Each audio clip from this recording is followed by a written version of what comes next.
thank you very much for an inspiring address. You've been kind enough to take perhaps 2 or 3 questions.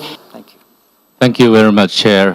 Give me this wonderful chance to ask a question to President. President, in the eyes of the international community, some of your Philippines' behavior in recent times, it now sounds like you really consider other parties' comfort level, and there is a risk of ruining the regional long-earned, long-lasting peace since the end of the colonialist history.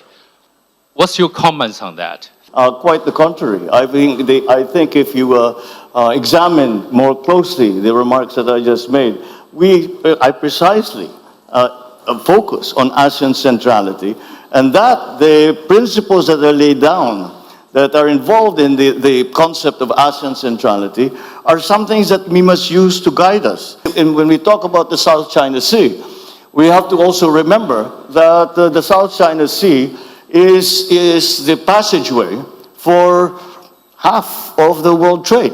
And therefore, the peace and stability of the South China Sea and the freedom of navigation of the South China Sea is a world issue.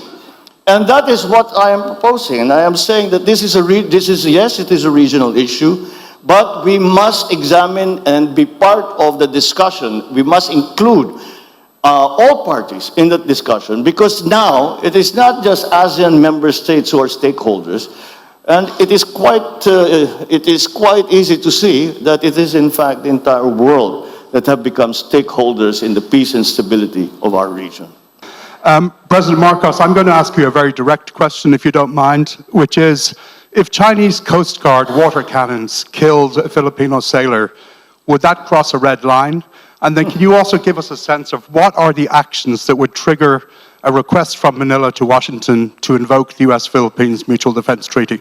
If a Filipino citizen is killed by a willful act, that is, I think, very, very close to what we define as an act of war.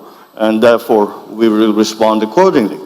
And our treaty partners, I believe, also hold that same standard for when the actions, with the joint action, will be undertaken in support of any such incident in the Philippines. Thank God, we have not yet gotten to the point where any of our participants, civilian or otherwise, have been killed. But once we get to that point, that is certainly, we would have crossed the Rubicon, certainly crossed the Rubicon. Is that a red line? Almost certainly it's going to be a red line. So what specific force packages are you eyeing particularly in the next coming years? And what exactly are we to expect after Horizon 3 of the AFP modernization program? The Horizon 3 acquisition program is the acquisition program that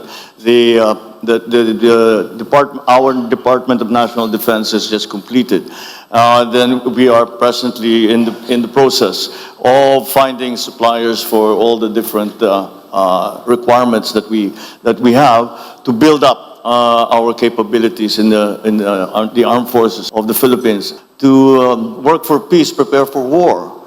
And it is an unfortunate truth, but and that is why we have undertaken this long-term. It has been going on for many years now. This long-term plan of increasing the capabilities of our military and our civilians, such as the Coast Guard, in the Philippines. You have helped us to set the agenda, you have provoked our thinking, you've spurred us to action. That is the keynote speech that we needed, that is the keynote speech that we got. You have sung for your supper, I think it's time for you to enjoy it. Thank you, sir. Thank you very much.